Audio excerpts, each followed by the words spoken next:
Hi, I'm Caitlin Jones, and this is my Uncle Mike. He was a dear friend to my late father, and he's going to tell you a little bit about his life. Okay, Michael Thomas. I'm 63 years old. I was born in Marietta, Georgia. Currently, I have three. I still call them kids, but they're adults. Um, Michael, Marion, Bethany, my daughter, and my youngest son is Kevin. And they're great people, which I'm very proud of, which happen to be very smart. As a matter of fact, last night we all went to a wedding, and there was a time when the whole family was out on the dance floor dancing with each other. That was thrilling to me. So, of course, I'm a proud father. My wife, Lynn, um, is from Chicago, and we live in Roswell, Georgia. We live there. We've lived in Roswell, Georgia for probably about 28 years. And you've been together for 20 years? Yes, we have. It was really busy. We were raising three little kids, but it was a lot of fun.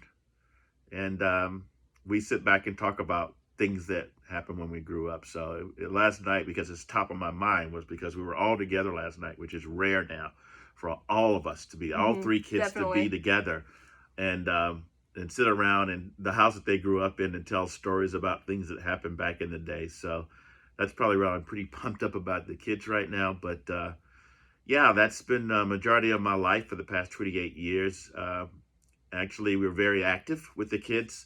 As a matter of fact, after this interview, my wife and I are driving up to Chattanooga because there is Top of the Hooch regatta. My daughter coaches crew, world team, for junior varsity at Georgia Tech. And so even though we used to watch her, now we go up and watch her coach her kids. So yeah, I remember when she was getting into it and stuff. Yeah, his kids are really smart. Yeah. Didn't most of them didn't all of them go to Georgia Tech, or which ones? No, my oldest son, Michael, went to Kennesaw. He graduated from Kennesaw with a computation, finance, and then he went to Drexel and got his MBA in data statistics. And he is now in graduate school at Georgia Tech getting his PhD in data science and stuff I don't even understand. So he's the real studious one. Bethany went to Georgia Tech. She graduated there in business and marketing. She was in an advertising firm for 3-4 years, and she decided she wanted to be a psychologist, and she went back to school to get her MBA, and so she's now a psychologist, and she also coaches. My youngest son, Kevin, went to Kennesaw State as well, majored in mechanical engineering, and he's with the firm now that he interned with 3 years, and now he's been working there for like 4 years. So they're all doing well. They're incredibly smart kids, but very personable. And they got that from me. They didn't get the smarts from me, but they got that from me. And so very proud of them. They're just good people. And that means more to me than any of their scholastic achievements, is that they're good people. They're good-hearted people. They care about people. And that's more important to me than anything. So do you see like your kids in you from like your parenting from your parents? Or is there some things you changed up from? There are a lot of things I changed up. I was, of course, with being, let's see, 63, well, my father was in the Air Force. And so we weren't labeled military brats, because most military people that say military brats are the ones that move around different states. We did not. He was at Dobbins Air Force Base in Marietta his whole time. But he was very strict. My dad was very studious. My dad was incredibly intelligent. It caused some friction because he didn't understand why I could not get certain things like math and algebra. But they were very strict. My mom was from here, but she spent her summers in Detroit, Michigan. So she had a good understanding of, Southern and Northern. But they were strict. And I don't say strict in a way that was awful. It was just we had to be polite. We had to be good students. We had to be good people. We had to do our chores. We had to, yes sir, yes ma'am. And it was just, I don't want to say regimented because that sounds like military, but it was a very strong upbringing with family trips. family over. So yeah, I see that now. We were a little lenient, and my wife and I are different because I grew up in a military house with a very strict mom and dad that had, standards. My wife grew up in Illinois. There were what, 6 kids, and they were very rowdy. And so our different ways of raising kids were a little different, which I think was good in a way, because I was kind of I wasn't strict, but I was very direct. She was very lenient. Like, for instance, the kids, I had to grow up saying, yes, sir, yes, ma'am. And so I didn't require our kids to say yes, sir, yes, ma'am, but they had to say like, yes, dad, or they could, not yes. So I think that blend worked very well. It wasn't by design. And I think that's how they were raised. I look at the things now, and I still laugh that things that they got in trouble with in school, I have this thing where I look at the camera and I laugh because it was so minor. But I'm trying to be a strict dad going, well, you got to fix that. And I'm laughing going, man, that's, Yeah. So because there was never any trouble or anything like that. They were all very, very good kids, but I still had to let them know, I was watching. That's not the way to talk to your mom. That's not the way. You can't touch your sister. Yeah, she could punch you, but you can't punch her back. And so that's the way we grew up. So it wasn't, they knew where the lines and the boundaries were, but it all worked out. I'm very happy the way it went. I didn't want to be as strict as my parents, but I wanted to know my kids more. I think when I grew up, your parents, there was just this divide, right? And as much as I can remember having talks with my dad when I was really excited, but it was very rare because you didn't cross those lines until, I was an adult.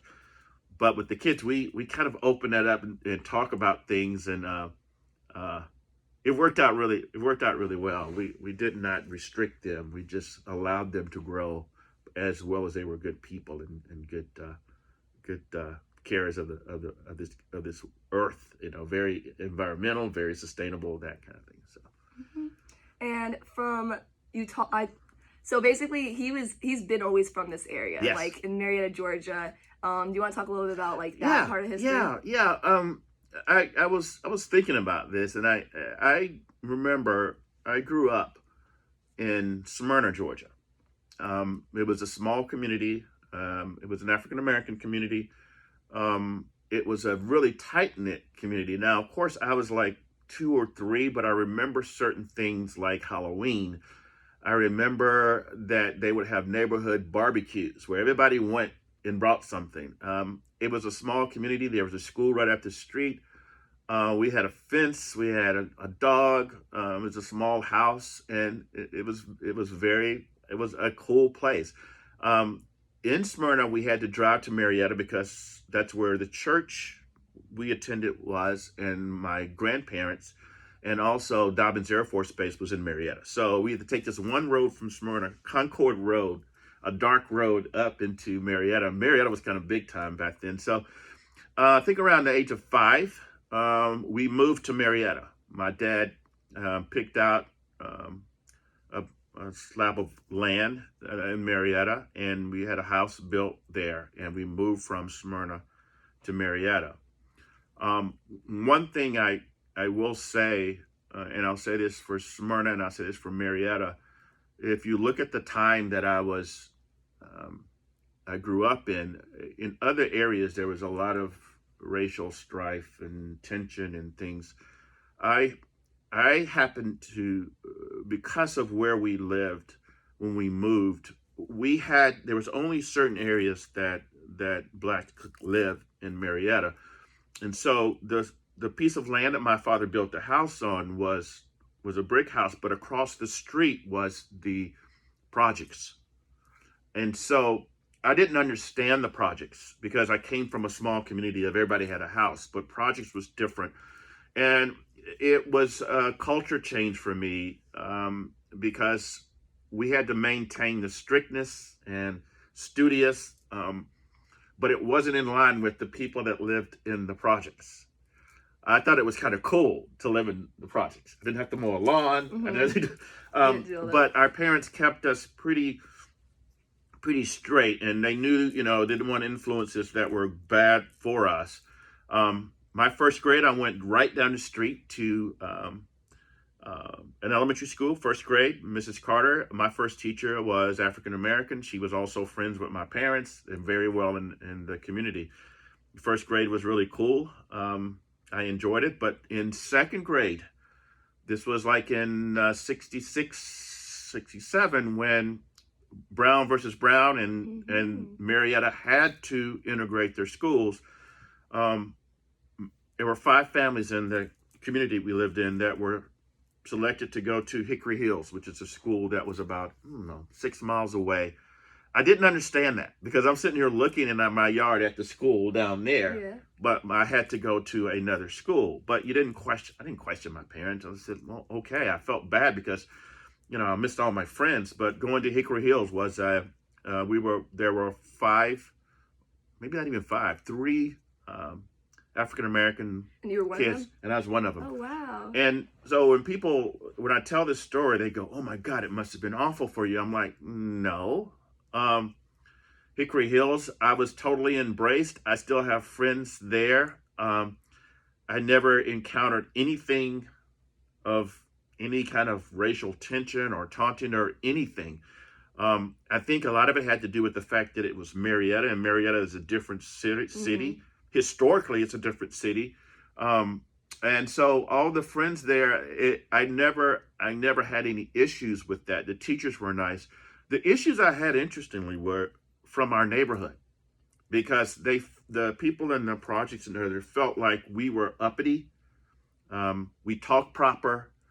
We were studious, and it was more friction there than at the school I went to, which we were just, 3 blocks from school. So, but Hickory Hills was a good turning point for me because I was able to, my parents wanted me to, there were 3 siblings at the time, to go to a school where they knew they'd get better learning. And it was better learning. And unfortunately, it was. I didn't know that, but my parents knew that. And they knew that in order to be successful or to gain things in life, you had to be able to communicate with any group. And I learned that at Hickory Hills. I also when I lived in Smyrna, I couldn't tell you I went around any people that were white. Maybe on Dobbins Air Force Base, maybe, but I was too young to even realize that. My whole world when I was in Smyrna was everything was black. Everything was cool. It was great. But in Marietta, it was different. The exposure to people that were unlike me gave me, early on, and my parents, the sense that they were no different. It was no different. I mean, no one was smart. I understood that the kids in second grade were a little more advanced with me scholastically, but that was because our first grade was not as advanced based on funds given to the school, all that, right? So it was a challenge, but so I grew up in a multicolor world where most of my school and my friends were white. I remember walking home in Hickory Hills, and this is like in 66, 67, walking home from Hickory Hills with some of my friends that were white, going to their house, hanging out with them. And I look at what was going on in other cities at that time, and it makes me go, whoa. But it was never that way. I never felt that way. I think, too, a lot of it, my growing up, I realized only when I was like in my mid-50s that there was something about me that was different than my siblings.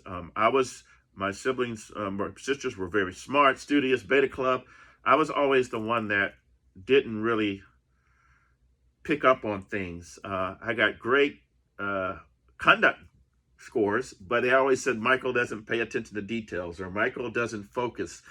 And my parents thought it was just, me being not lazy, but right. But that wasn't invented. Yeah, I know. Right. That wasn't invented. But I do remember how, especially first grade, I remember learning things and me looking out the window. Right. Yeah. And so I learned, but I learned in a different way. So I kept up in elementary school, but as it got toward more middle school, I learned that I wasn't as proficient in math. Um, and I didn't understand that. My dad was a math whiz, and he couldn't understand why I couldn't get it. And so I figured out ways. I think more, I look at my teachers. I still have one of my best friends is my fourth grade teacher, Mrs. Darden. And I still talk to her to this day. And just knowing how she understood me, I was a good student. I wasn't a great student. If you look at my grades in high school, whoa. I mean, whoa. My kids laugh. They just go, "Oh my God, Dad, you almost didn't pass." I'm like, "Yeah, but everybody thought I was smart." I mean, my friends, we argue now. They go, "You were smart." I go, "Look at these grades. Do you see C, C, D, D, C?" So what happened was, I guess my personality and how I was raised, the teachers, when I should have got a D, they gave me a C. When I should, it was so it worked out. So I figured out with whatever attention deficit, whatever it was, I made up for it in other ways by being active in school. Like in high school, I was class president, band president. I was in every different club. I didn't want to focus on just the key clubs, kind of like sororities. I went to all of them because I wanted to experience them all. I was in the band. I was a baseball player. I was a wrestler. I did so many different things and was so active. Everybody assumed that that's because I was just smart, but it was just me being myself, and how I get out of my shell or how I cover up for what I really was uncomfortable with was I was not very scholastic focused, if that's a phrase.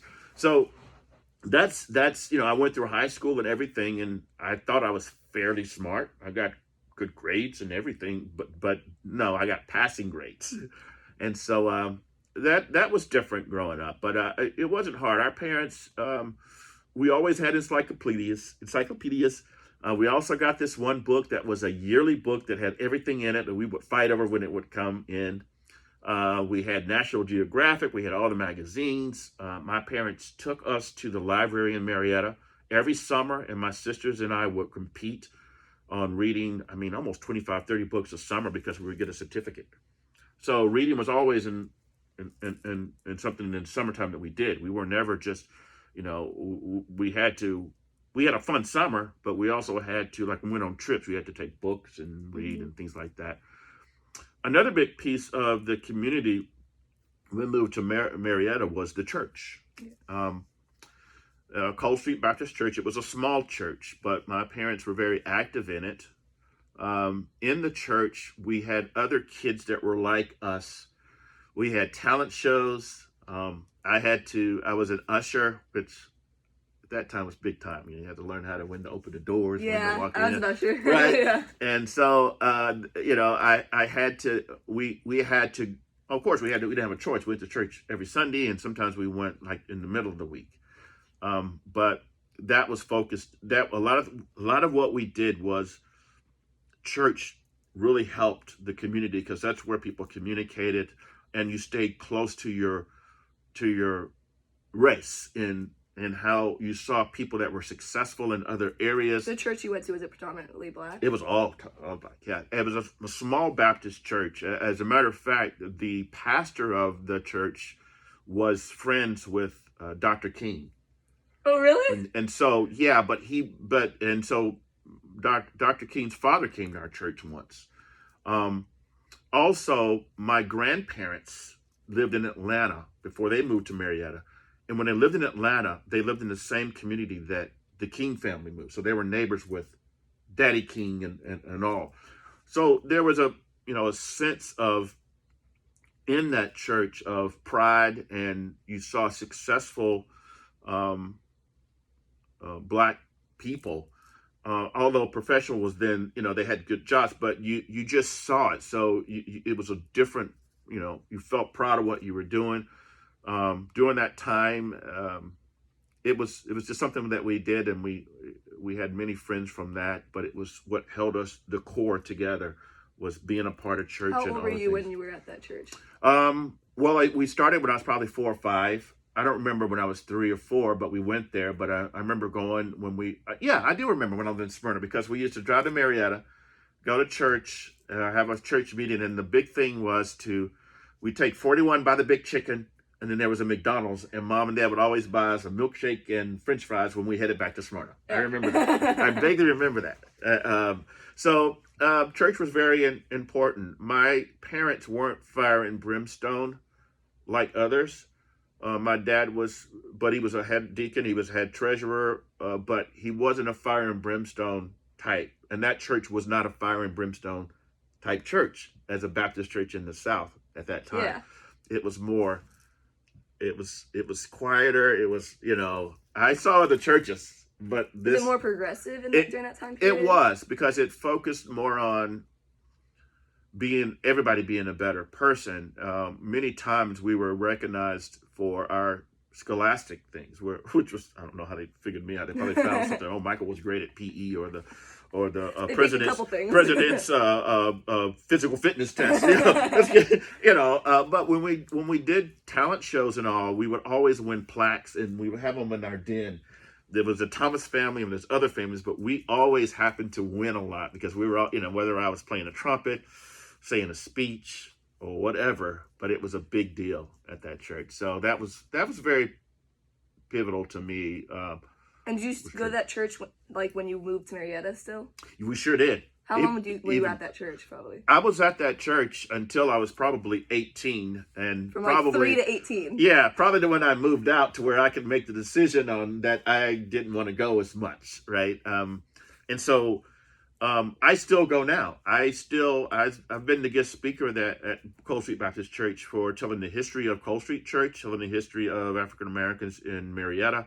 And I do a lot there for the church, more of a community kind of thing, not more of a religious kind of thing, but more of a community, helping the younger kids and outreach and doing things. Yeah, I'm big involved in that. But I'm proud to be a part of that church. There are other large churches in Marietta, like Zion and all, but Cold Street was a little smaller one that kind of retained its smallness, even to this day. Yeah, I was going to say, do you think it's changed a lot? No, really? Not a lot. It's still a small group of people, but the church is still there. And it's a small group, which I like, because you get to know people that way. Very tight-knit. Yes, but you look at Marietta, there's Turner Chapel, which is huge. Yeah. There's Zion, which is huge and has incredible links to post-slavery, all that. But Cold Street was kind of fit in the middle because the churches at that time, they kind of each split off into different areas.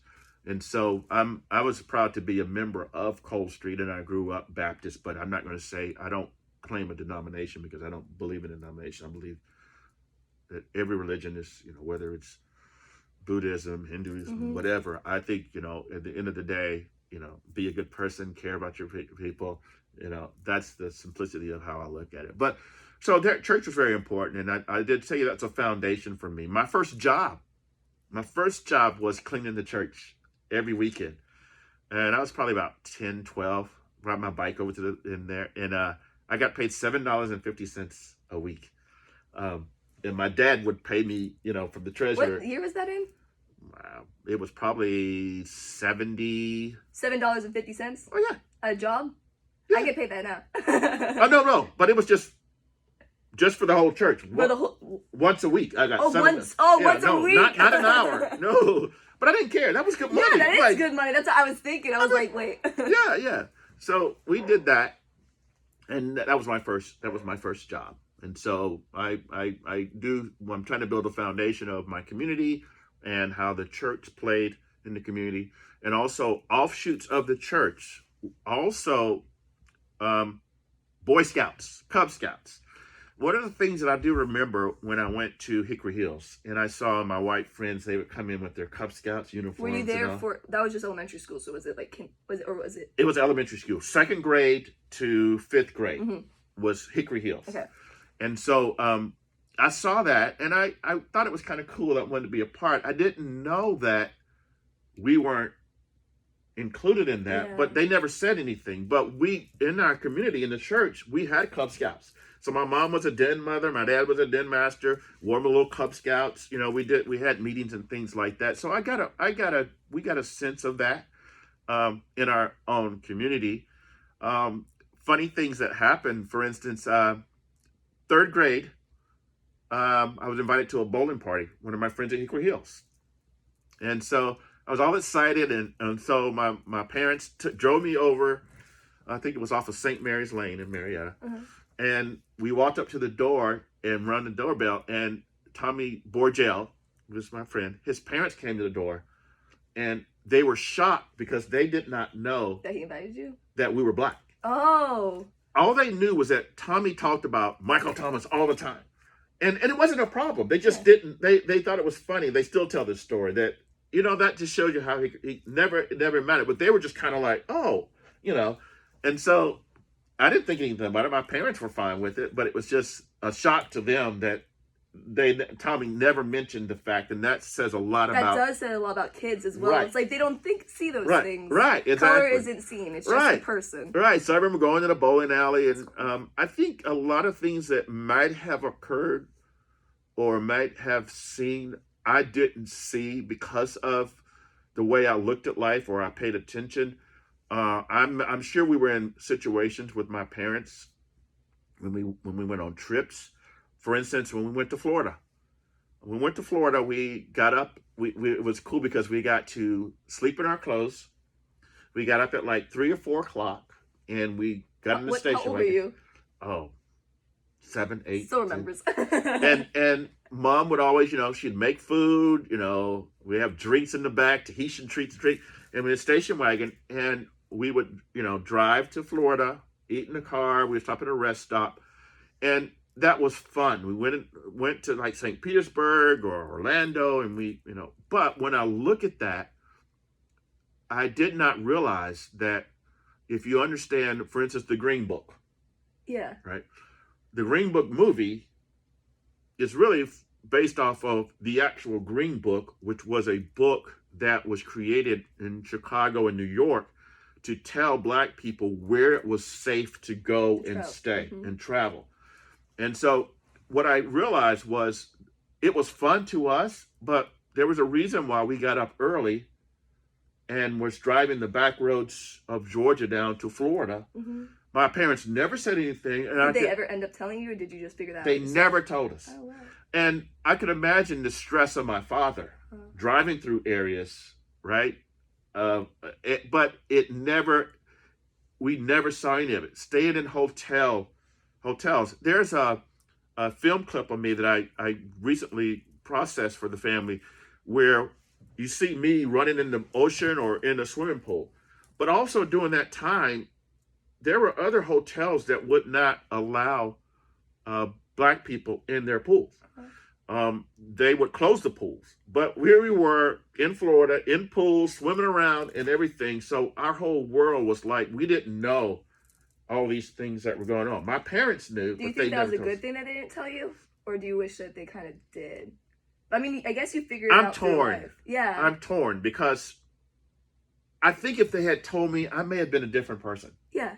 Yeah. So I'm glad they didn't. They chose to. And that was a good decision because they never told us to be fearful or anything. It was kind of not sheltering you in a way. It was sheltering you in a way of like, It was. I don't know. That is a very typical Well, decision to think about. Even then, but even my grandparents. Okay, so like my grandparents, right? Oh my gosh, what they probably lived through. Yeah. Because what they lived through. But they never talked negatively about it around us. And so I think in that way, it hurt a lot of people like me because we weren't focused on our history. We were more focused on just blending in and better. And so I don't blame it at all. I look back and think, well, gosh, I'm glad I didn't know my mom and dad were petrified when I went to a Leonard Skinner concert in my junior year, and I'm in the concert, probably one of 3 Blacks in the Leonard Skinner concert, and the Confederate flags and all that. But I never felt I never felt anything. So I think in a way that's good for me because I learn more afterwards. As opposed if I learned then, I may have been a little bit more apprehensive. Not that they kept it from us. We had a group at church that taught us about Black history, and we had to go to those classes. And so I learned. But Was again, it strange to you to hear about this stuff because I guess you weren't really exposed to it? it was strange because here we are in Marietta, where we went downtown Marietta. I remember one thing at the Strand in Marietta. Uh-huh. There's a side entrance, and we used to go to the matinee. And I remember going there, and I was always afraid walking up the stairs because there were just lights on the stairs, and we sat in the balcony. I thought it was cool to sit in the balcony. Yeah. What I found out later was that was the door that Blacks went through. Uh-huh. But it wasn't a big deal. Yeah. I didn't think anything about it. That's the only thing I ever remember. I remember going to the stores in Marietta with my grandma, and there were certain stores where she wouldn't walk in the front door, when you could walk in the front door. It was in her mind, because when she grew up it was a different Yeah. time. But but she would walk into the back door. But I will say this for my family, especially my mom. My mom was a real whippersnapper. I'll say that. And that may be not even the right term. I'm just saying that I remember certain times when we were at a store and like maybe the person that checked us out wouldn't put the change in her hand.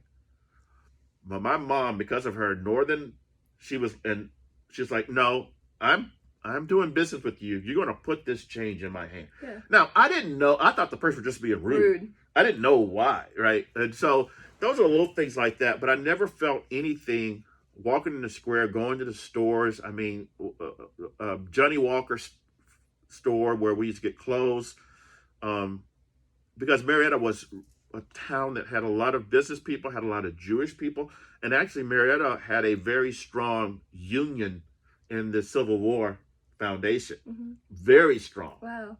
Very strong. And so Marietta was different, I think, because you had Dobbins Air Force Base, you had a lot of professional people, and so there wasn't any, there was one person, J.B. Stoner. He was a white supremacist.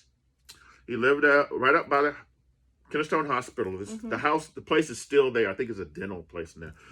But we knew he was a white supremacist. We knew. It was kind of hilarious to us. But I could care less about it. But when we drive by with my friends, high school friends, my white high school friends, they would toss stuff in his yard and steal his Confederate flag. They thought he was an idiot. I didn't care. I mean, my mom knew him because he would walk into the bank where she worked, and he had to talk to her because my mom was the person that took him back to his lockbox. Mm-hmm. So he had to be polite, and she made him polite. She's like, "Good morning, JB." "Good morning, Juanito." And she would call him out and it drove him nuts, but he wasn't. She sees him walk on the road. Hey. Oh, she was not. Oh no, yeah. And so that was the only thing I saw, but it wasn't like bad. I mean, I didn't understand. I'm like, why are my friends so upset with this guy? I should have been, but he never did any. We never had the Klan come through our neighborhood or anything like that. It's really strange because you think about Marietta, you very much think of like, I guess racism in a way because it's like it's like such a historic area in Georgia. And then you said there's a strong union there. It is, and let me break off to a story about Marietta because when I taught classes at the Marietta Museum of History, mm-hmm. I asked to be on the board of directors, but I also wanted to help build a more historical presence in the museum of the African American community, because when you look at a community, for instance, the projects I said, there were different areas in Marietta where there were projects, where there was Baptist Town, there was Liberia, there was Louisville, where I lived, which was around that area. Those were basic, and there were projects there. When you look at it now, those projects are gone, mm-hmm. and what sits in those projects are $500,000, $600,000 houses, yeah. And there's there's no historical remembrance of that we were there and we played a very big part. For instance, Lemon Street High School was the black high school for all of Cobb County. Lemon Street, I knew about it because I knew my mom went, my dad went, I had cousins that went, but it was a proud school. The band was great. The football team was great. it was only school. And when Marietta integrated in 1966-67, when Lemon Street was closed down and blacks went to Marietta High School, it lost. When that happens, and that what happens a lot in integration is, it's good that the doors open up for integration, but it's bad for the community. For instance, Auburn Avenue in Atlanta was a thriving black area, businesses, just tons. Mm-hmm. But when integration happened, the black people that could moved to the suburbs. And the black businesses were profitable because their customers were black. Mm-hmm. So integration hurt in a way because it took away that strong bond of business. It also took away the people that were pillars in our community, like teachers at Lemon Street, where they weren't teachers anymore, where they went to Marietta High School and they weren't as high as teachers. Yeah. So it took away that culture. So one of the things I did at the Marietta Museum of History is I did a history on Marietta. I interviewed people that went to Lemon Street High School. I learned that school was more than football and the band. It was excellence. They had French club, typing club. They got scholarships. This was all happening when the schools weren't integrated. And it was so proud of me to interview people that went to Lemon Street. And it made me feel good because I'm a product of Lemon Street. My parents went there. But even though it was segregated, the people in the school goes, we didn't think about it. We loved our school. We had everything. Actually, more people, white people in Marietta, would go to Lemon Street football games to see the football team and the band. Mm-hmm. It was that mix back then.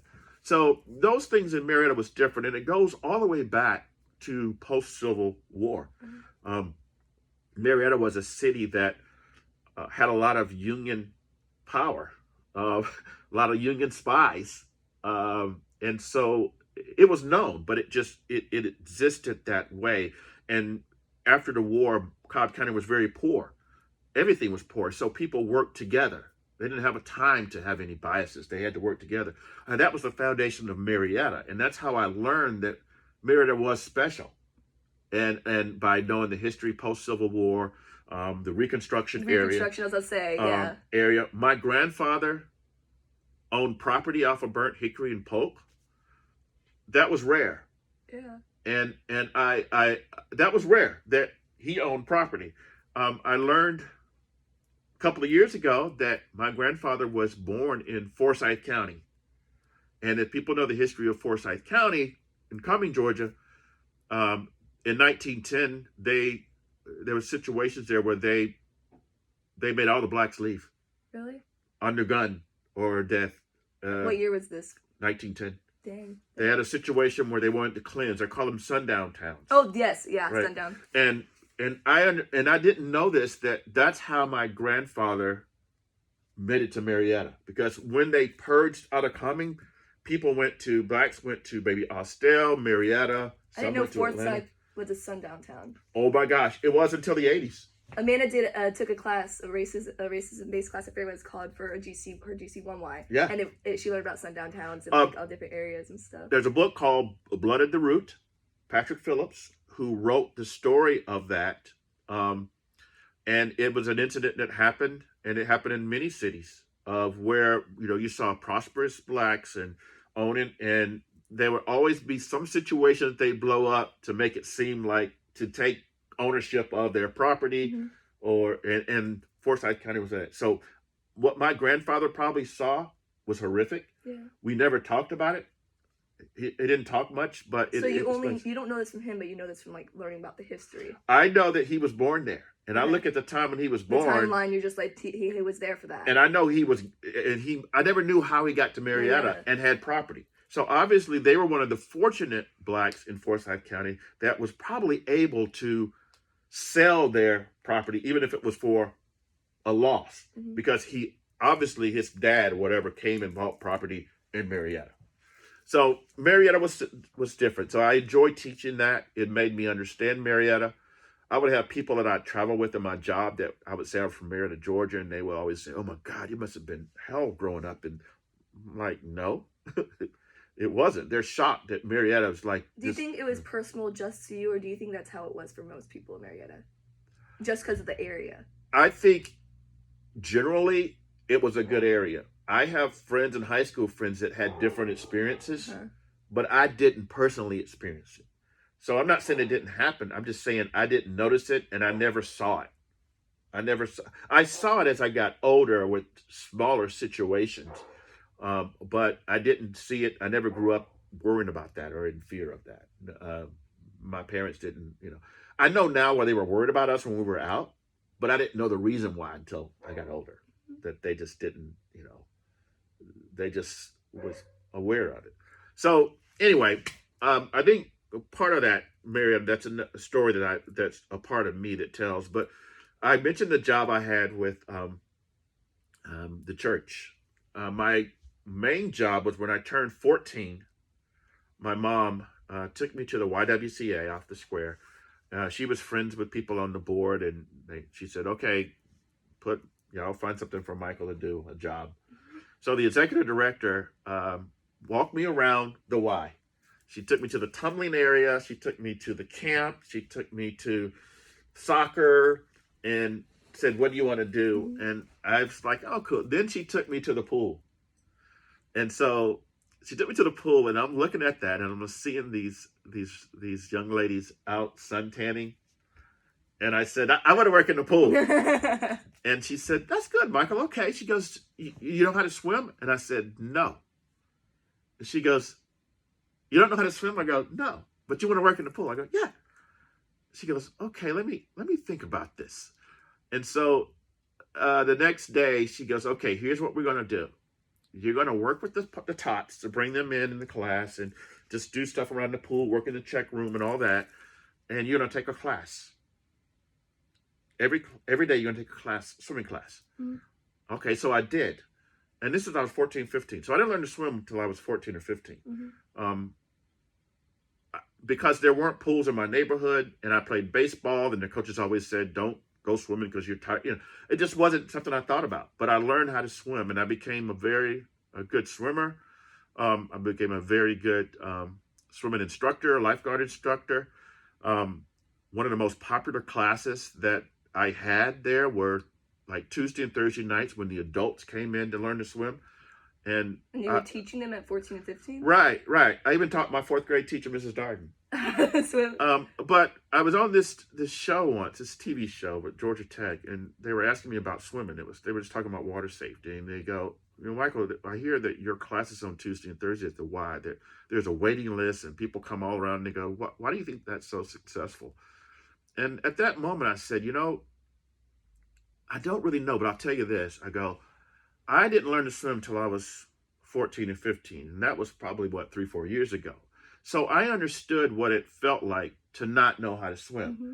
Now, the people I work with, the other instructors, they were swimming all their lives. They can't remember not knowing how to swim. Like you probably can't remember not knowing how to swim, right? Yeah. Right. But that was what I learned. And so working at the Y, that was my summer job at the Y indoor pool. And then I went to Marietta City Pool and lifeguarded. And that's how I actually met your father. Lifeguarding? I was going to ask that because I was like, my dad did lifeguarding. So I'm teaching a lifeguarding class, and it was a pretty popular class. So I teach this class in How old were you when you met my dad? 18. I did not know 18, that I was that young. And so I'm in this class, and all of a sudden this older guy, long hair, is in this class. And when we introduced each other, he goes, yeah, I'm, Wes Jones. I teach in Rome. He goes, I was a lifeguard in Beaufort, and I'm like, oh crap, he knows, and so what, but the thing was, he did not intimidate. He was, he got to the point where he just said, hey, look, I can help you with this. And so we started, he helped me. So he was just getting this recertification. Yeah. Right. So all the other people were like brand new, young teenagers wanting to learn. But then I'm like, your dad. But he never said, he was always, and so I ended up, he helping me do that. And so we met that way. We started hanging out. We would always lifeguard on Friday nights. Your dad and I would lifeguard on Friday nights. And families would come in, and that's how we learned. We talked about stuff. And we just learned that we had so much in common. He was like a big brother to me, but he was also a friend. I mean, so that's how we actually met your father, and we became dear friends, running, swimming, We had the best lifeguard courses around. Your dad and I were paid to go to certain schools like Fort Yargo, Rock Eagle, a lot of the other 4-H's to teach lifeguarding. So we were just, the classes were popular because we were like Laurel and Hardy. We loved movies and and we always could quote stuff. So our classes were entertaining. I was the lighthearted guy. Wes was the strict disciplinarian. Like he would Really? sometimes pull me aside and go, Michael, he goes, I know you're nice and you want them to pass, but can you walk away and say you're comfortable with this person lifeguarding in other people's lives? If you can't say that, you got to work with them more or you can't pass them. Uh-huh. But we had the best classes. He would always make them do hard stuff. We'd play water polo. Really? Well, we'd make them, you couldn't touch the sides. So you're treading water. And your dad, like, we would do that. Your dad and I would do stuff like tie our feet or brick, just, we were showing off. Yeah. So that's how I met your father. But I learned a lot by having an older friend like that. When we went on runs, all we did was talk. This was the day before you had me. We just talked and run and went on trips and hung out, ran races. And so that part of me was nice because that was the only job I had. I mean, my other friends were envious, but I'm like, hey, I worked for this. So every summer, my job was lifeguarding and teaching swimming. And so that's how, and he went to Berry College, which was an incredible school, tennis and soccer scholarship. Yeah, that's what I don't know if he had that actually, but I know he played. When I met him, he had a red Pinto. And in that red Pinto, it was crammed with toys and balls and stuff because he taught physical education to the special population. I learned that from him. We took adaptive aquatics, and so in his class, for instance, if you had to teach a person blind, Wes would blindfold you. Well, with a person with one arm, he was so good at that. The kids in his school would worship him almost. I don't like to use that word, but because he treated them normally. But that's how, I learned a lot from him about how to volunteer, how to care for people that weren't like you or different lives like that. So. Okay. There we go. Okay. All right. So again, with your dad, one of the things I remember, he grew up in Beaufort, South Carolina. His middle school teacher was Pat Conroy, who wrote Prince of Tides, and Wes. He told me about a book called Conrack, The Water is Wide. And so I learned. He started me reading that, and I learned about his life, working on a shrimp boat, scuba diving without any training. So that's how your dad was just a cool guy. But getting away from that, when I went to college, also I stayed at Marietta. So we were friends with the mayor of Marietta. My dad was on the housing authority. We always were connected there. But the mayor of Marietta at the time, Dana Eastham, had a data processing company.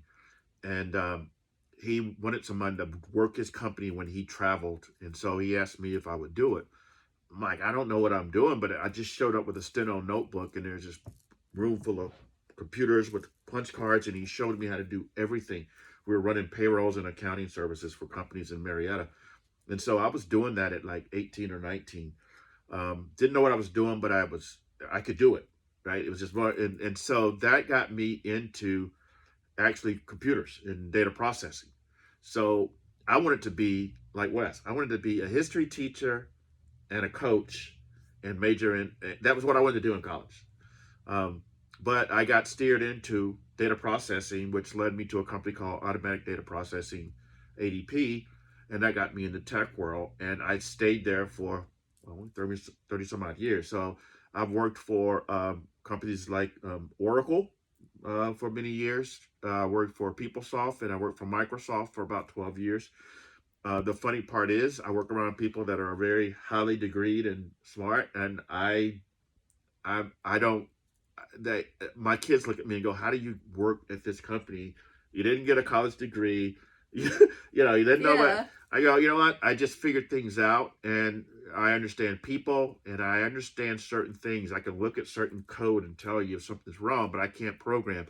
So I got into that career, which was actually, it was good and bad. It was good because it was a cool and growing career. It was bad because, you got stuck into a certain areas where you're making lots of money, you're traveling a lot. So I travel more than I wanted to, but I never liked traveling. I always missed the kids. I always missed the family. I would always not stay longer or go earlier. But I did that, and I'm still in it now. It still amazes me that I went down that road. Yeah. But Do you ever see yourself going down that road at all? No. Oh my gosh, no. I know Do what you have a computers passion were. for it though? I have a passion for being that person that can talk to a CEO or a CFO to tell them the so what. I got technical people to say, well, this will do this and this, but I can tell the CEO, well, or the chief sales officer, well, that'll save you. You'll convert more opportunities and leads by this percent, which will help you grow your company this much. So I'm that interpreter. So we got the techie people that doing all the tech talk, but they can't talk to the C-level people. I can talk to both. Mm-hmm. So I kind of buy computer lingo. And that's my I don't know if it's a gift. It's just I do it. But what happened was the past 4 or 5 years, I found my passion, photography. Yeah. And I also, with the museum, I taught history classes at the museum. I've done podcasts on the transatlantic slave trade. I've done Reconstruction after Civil War. I'm a history freak. I've read hundreds of books, Black history books. My favorite author is James Baldwin. I'm also a huge Vietnam historian. I could teach, and I'm not saying this in a bragging way, but I've read so much I could teach it in college, Vietnam history and African American history. So I'm doing that now and I love it.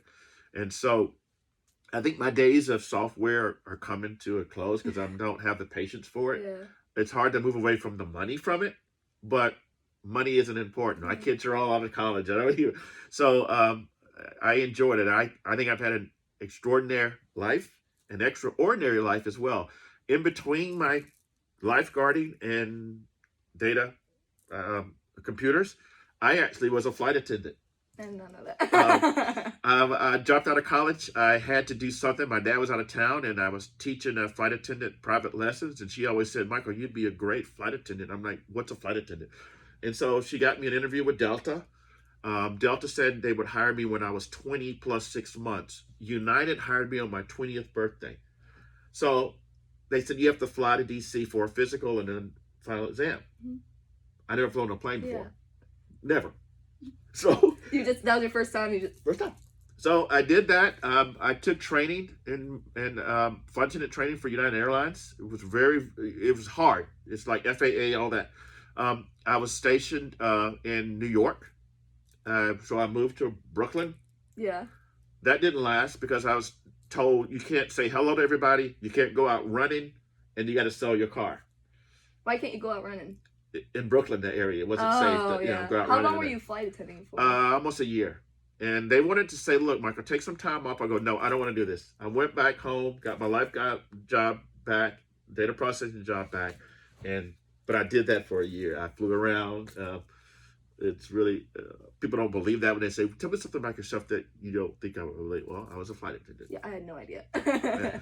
And so, other than that, I look at now that one of the things with me is growing older.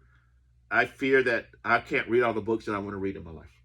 Yeah. That's a fear of mine. But I also want to maintain, stay youthful. Like last night, we all dancing with all the kids, and they're like laughing. Everybody's laughing. Like, look at the Thomas family. They're all out there dancing. And it's like we were like our own special, you know how you guys, we always a special group. And that makes me feel good because I know I'm a good person. I'm a good neighbor. I care about people. But I'm an introvert. My wife calls me a closet introvert because I'm very social out in the community, in our neighborhood. And it's not fake. Mm-hmm. I never go anywhere fake. It's just I turn it on. But I don't want to engage. Like sometimes I might wait till the neighbors go across because I don't really want to engage. Yeah. So that's my downtime. And I learned out from reading the book Quiet that there are people that are introverts and extroverts. But part of it, one feeds the other. So I like my downtime that replenishes me, right? You fill up your pitcher. That's how I am. So other than that, you've known me since you were knee high. I'm always crazy Uncle Michael, laughing, joking. I care. I do what I say I'm going to do. I care. And just to do this interview for you I was thrilled. I really was. I was as well. I was thrilled. It's crazy to think about how, like, when you talked about the beginning about how you really didn't see like a lot of like the racism stuff going Yeah. on, and now like a lot of your life is just teaching people about it. It is. It is, and I'll tell you this, Caitlin. It's sad that you're watching history repeat itself. Mm-hmm. When you look at politics now and Yeah. all, it's not new. It's just revealed. One of the things that happens when you do read a lot about history and you know what happens, it's like you know too much. It's like the scene in The Green Mile. Oh my gosh, I was about to say I just watched Green Mile, and evils in the world. It's too much sometimes. It's like what he said, but shards of glass. Because when you know where it comes from and you know how it repeats, and you want to scream, and you know too much, and sometimes like, why do you keep reading it, Michael? But why do you keep absorbing this information? It's just because knowledge. it is not new. It's not shocking to me. It's not. And as our driver, it's not. It's sad, but that's how humans are. Yeah. Right? Race is like made up construct. Yeah. There are no races. The Nome study, all of us are 99.9%. Homo sapiens, the same. Right. Humans, yeah. Yeah. The race was only to separate and to subjugate, right? But am I bitter? No, I'm not. I want to be the change that I want to see in the world. Although it hurts the stuff that I know, but I like to tell people about it. And so you're right. The Green Mile, that one scene when John Coffey is like, boss is like shards of glass all the time. I literally just watched that movie. Yeah. And that movie, that was my I cried 17 times that movie. That was the most I've ever cried in a movie. And I think about that because I'm like, wow, pain that he actually feels it, and he just keeps taking it in. Exactly. And that's how I feel sometimes. And it's exhausting. It is, and sometimes I have to be careful when I'm talking with the kids, because I don't want to always be that doom and gloom. I want them to know history, but I can't. You have to be careful how you have to be careful sometimes. Your passion sometimes can roll over to people to make them uncomfortable. And I'm not trying to make them uncomfortable. I'm just trying to make them understand where we are today and why it hasn't changed. It's just that the veil is off, and it's different. History hurts, and it's like you want it at the same time. You gotta share it because you don't want people to forget about it and understand. A lot of people in my generation don't know anything from the past. And history is written by the people who benefits the most from it. What we study in school, the books, they're all controlled, right? When I look back at this, I'll go, God, we didn't learn that in school. Mm-hmm. Well, it's by design. When you look at history books, like Christopher Columbus. Well, Christopher Columbus never set foot. He's also a horrible person. He was a horrible person, right? He killed. But they don't want to understand that because they don't want to face. They don't want harsh reality. Yeah, James Baldwin said that if people really knew, it would make them look like the stars wouldn't align, because everything that they thought is not the way it is. So it'd be hard for people to say all of a sudden, I'm not the center of the universe. Yeah. It would freak people out. And he said that. He's one of my favorite authors, James Baldwin. And when you look at him and read him, it's like he knew what's going on today. And this was like 40, 50 years ago. So other than that, I hope this is, what else? Anything else I need to cover, or? No, I think you did it. I feel like this was a very, very, very interesting. I love history in general. Oh, yeah. I love history. So I knew that you'd be very, very good to talk to about that. Yeah. So I thank you for talking. I have the gift of gab, but I am one of the most quiet, stoic people. Yeah. He's a very good talker. I don't like to talk on the phone. I don't like to, but. I know, I sat down and I was like, we got to do it ourselves. I was like, I'm nervous. I was going to be honest. But great job. Thank you so much. Thank you I'm impressed. I'm not impressed, but I'm honored that you of course thought that much of me, and my life is interesting. I hope you find it interesting, and we pull something from it that we can all learn. Definitely. I'm glad my class gets to hear what you said.